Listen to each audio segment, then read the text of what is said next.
मधले घर कौलारू. हिरवी श्यामल भवती शेती, पाऊल वाटा अंगणी मिळती. लघुफुलवंती जुई शेवंती, शेंदरी आंबा सजे मोहरू. आपल्या डोळ्यासमोर उभं राहतं ते घर. त्या कौलारू घरापाशी आपण जाऊन पोचतो. चौकट तीवर बाल गणपती, चौकट तीवर बाल गणपती, चौसोपी खण स्वागत करती.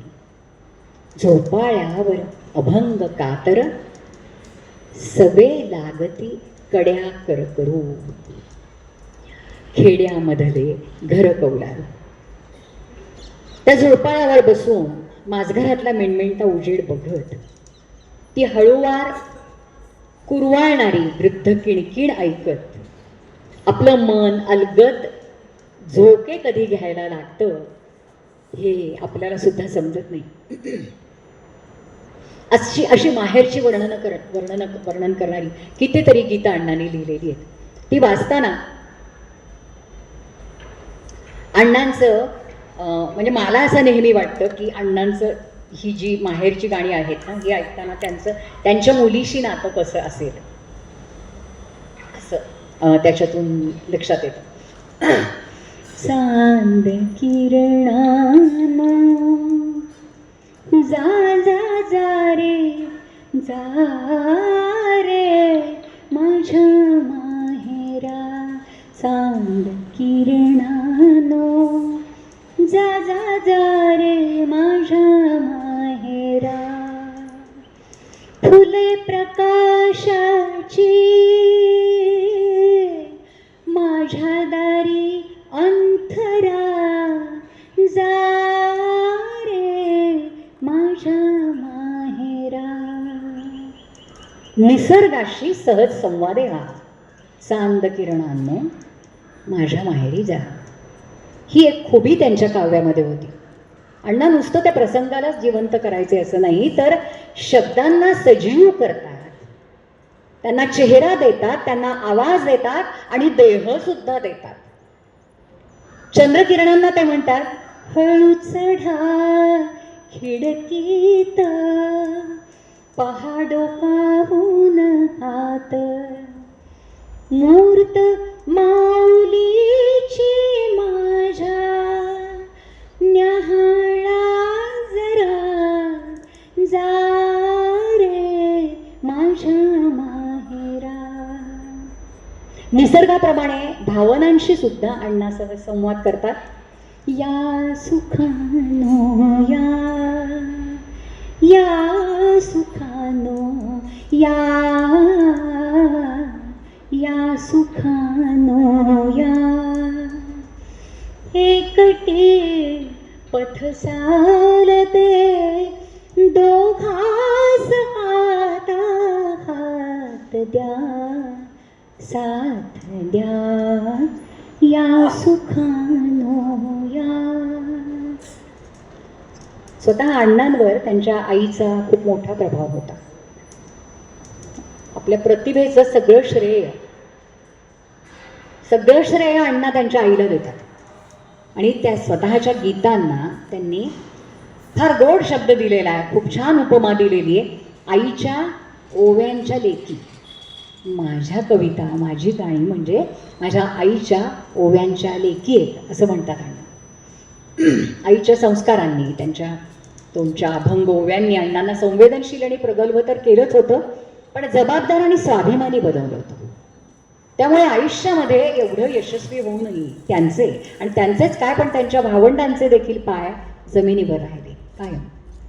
आपण अगदी परिपूर्ण आहोत, संपूर्ण आहोत, काठोकाठ भरलेले असं अण्णांना कधीही वाटलं नाही. त्यामुळे आणखी काहीतरी उत्कृष्ट करायला हवं असं शेवटपर्यंत त्यांना वाटत राहिलं. अण्णांनी ना त्यांच्या आईवरती एक सुंदर काव्य लिहिलेलं आहे, मातृवंदना. तुम्हाला जर मिळालं कधी तर जरूर वाचा, जरूर ऐका. सुरेश वाडकरांनी गायलेलं आहे ते. आईवर केलेल्या संस्कारांवर एक सहज सुंदर अशी श्रद्धा होती अण्णांची. आई आणि मूल या बहुपदरी नात्याच्या सगळ्या छटा अण्णांनी त्यांच्या गीतांमधून दाखवलेल्या आहेत. अगदी तान्ह्या बाळाला म्हटलेलं जे गाणं आहे, बाळा जोजोरे, इथपासून ते या चिमण्यांनो परत फिरा, या गीतांमधून सुद्धा वेगवेगळ्या रूपातली आई अण्णांनी दाखवलेली, अतिशय समर्थपणे व्यक्त केलेलं आहे. एक अगदी साधं, सगळ्यांना माहिती असलेलं एक कॉमन गाणं सांगते. अण्णांनी उद्योगपती पारख्यांच्या घरामध्ये मुलगी दिली. त्यांची लग्नासाठी काही खास गीतं अण्णांनी मुद्दाम लिहिली होती. एक गीत होतं ते म्हणजे त्यांच्या मुलीला सासरी जाताना उपदेश करणारं होतं, जा बाळे जा सुखी सासरी, हे होतं. आणि दुसरं गीत होतं ते म्हणजे विहीणबाईंसाठी लिहिलेलं, विद्याताईंच्या म्हणजे मुलीच्या आईच्या भावना अण्णांनी जगत ते गीत लिहिलेलं होतं. माहिती आहे सगळ्यांना ते. खूप आपण कधी कधी हसतो त्या गाण्याला. ओटीत घातली मुलगी विहीणबाई. मी मगाशी म्हणाले की बोथट होतात शब्द.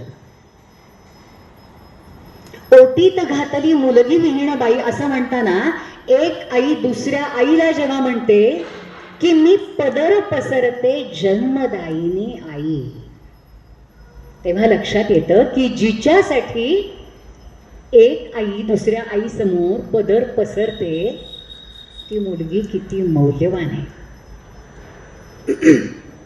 सांभाळ करावा. माझी लाडकी लेक लहानाची मोठी केलेली तुमच्या ओटीत घातली आहे, तिचा सांभाळ करा. ओटी ह्या शब्दाचं मोल स्त्रीशिवाय कुणाला समजणार नाही.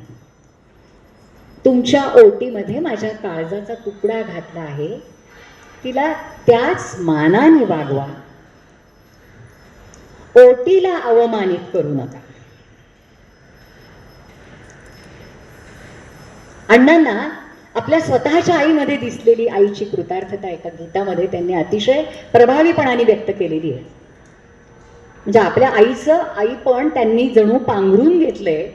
तो परकाया प्रवेश करूनच ती गीतं लिहिलेली आहेत. एका पुरुषामध्ये नखशिखांत रुजलेलं हे जे आईपण आहे, हे मला नेहमी अचंबित करून जातं. एक गाणं आहे. लिंब लोण तरू कशी